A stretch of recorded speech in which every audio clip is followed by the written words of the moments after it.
Assalamualaikum warahmatullahi wabarakatuh. Bismillahirrahmanirrahim. Bismillahirrahmanirrahim. Islam bilumil ulama wahyail ummah binahdatul ulama. Rabbi shrah li sadri wa yassir li amri wahlul 'uqdatam min lisani yafqahu qawli. Rabbi yassir wa la tu'assir, rabbi tammim bil khair, amma ba'd. Yang kami hormati seluruh pimpinan cabang Ibnu Kota Keraksan beserta jajarannya, dan yang kami hormati pula seluruh pimpinan wilayah Ibnu Jawa Timur beserta jajarannya. Sebelumnya perkenalkan, nama saya Umarul Faruk Kamilah dari PC Ibnu Kota Keraksan. Akan sedikit menjelaskan artikel yang sudah saya tulis dengan tema urgensi eksistensi kaderisasi. Dalam sebuah organisasi, kaderisasi adalah hal yang sangat vital terhadap organisasi, dan organisasi sangat membutuhkan kepada kaderisasi. Kenapa? Karena kaderisasi adalah ruh daripada organisasi. Karena tanpanya kaderisasi tidak akan mungkin organisasi yang sudah tertata dari awal sampai saat ini akan ada kalau tak ada yang namanya kaderisasi.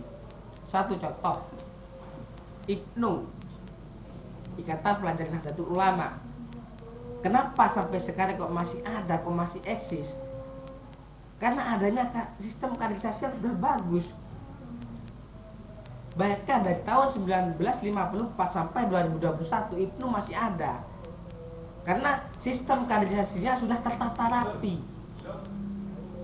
Disitulah kaderisasi hadir. Untuk apa? Untuk melaksanakan atau melanjutkan estafet perjuangan yang telah dilaksanakan oleh pendahulu-pendahulu kita.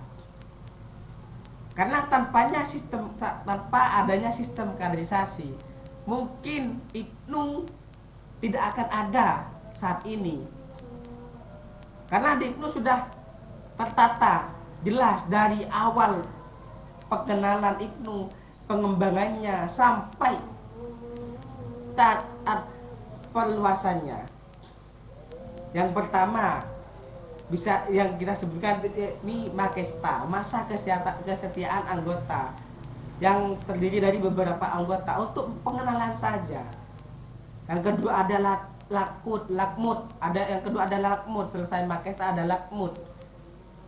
Selesai lakmut ada latin untuk kejuruan, profesi kejuruan. Yang keempat ada lakmut, latihan kader utama. Disitulah kenapa seluruh organisasi sangat membutuhkan yang namanya sistem kaderisasi. Karena sudah jadi rahasia umum, ya, sudah jadi lumrah dikatakan ada beberapa organisasi yang sempat mati atau vakum karena tidak melaksanakan kaderisasi. Kenapa kok kita butuh kepada kaderisasi? Karena untuk meregenerasi, melanjutkan estafet perjuangan yang seperti saya katakan tadi. Kalau kita lihat tema yang di atas, urgensi eksistensi program kaderisasi PC Ibnu Kota Keraksan. Saya belajar dari beberapa pengalaman dari 4 periode yang lalu. PC Ibnu Kota Keraksan mengalami penurunan yang sangat drastis. Karena apa? Mungkin pada saat itu, pada 4 periode yang lalu, sistem kaderisasinya tidak tertata bagus atau tidak tertata rapi. Bahkan cara perawatannya juga di sistem kaderisasi itu kurang. Jadi pada periode yang lalu tidak semaksimal, bahkan tidak sampai 50%. Bisa dikatakan tidak sampai 50% untuk memperkuat organisasi. Kalau kita bicara itu yang sekarang, periode yang sekarang, mobil khusus periode 2019-2021, yang mana teman-teman Ibnu Kota Keraksan sudah menganut kepada pedoman kaderisasi. Kitab sucinya Ibnu, kitab sucinya kaderisasi.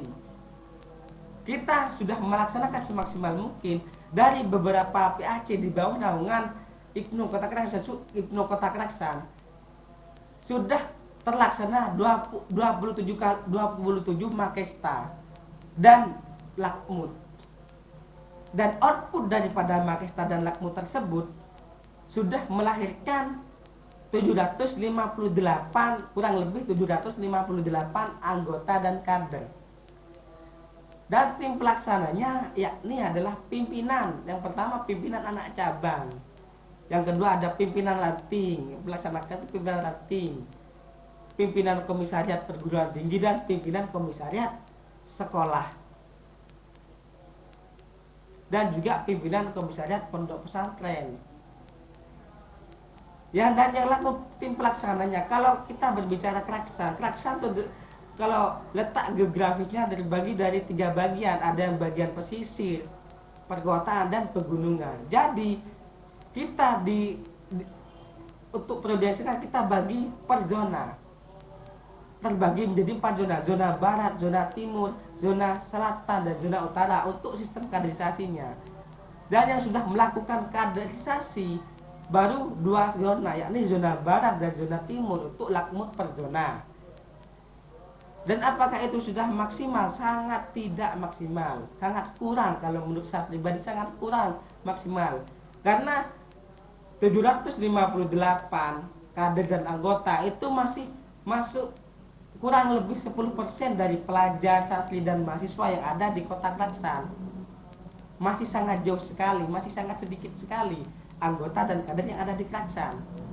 Jadi harapan kami ingin mengikuti Latin ini untuk agar supaya selesai di Latin ini kita bisa berubah sistem kaderisasi yang sekarang kita kira baik yang diletakkan di Keraksan.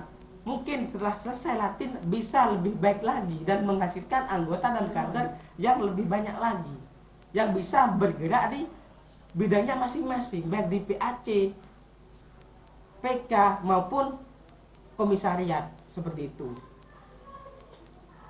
Sudah banyak yang kita laksanakan, tapi mungkin karena minimnya keilmuan daripada sistem kaderisasi yang kita miliki masih kurang. Jadi kami ingin mengikuti acara yang akan dilaksanakan oleh Latin 2 yang akan dilaksanakan oleh pimpinan Ibnu Jawa Timur. Karena kita sudah mengonsep gimana sekiranya teman-teman ikut kepada Ibnu, mungkin karena sistemnya kurang menarik atau Ibnunya itu yang kurang menarik di Kota Keraksan. Mungkin itu saja yang bisa kami sampaikan. Wallahul muwaffiq ila aqwamit thoriq. Wassalamualaikum warahmatullahi wabarakatuh.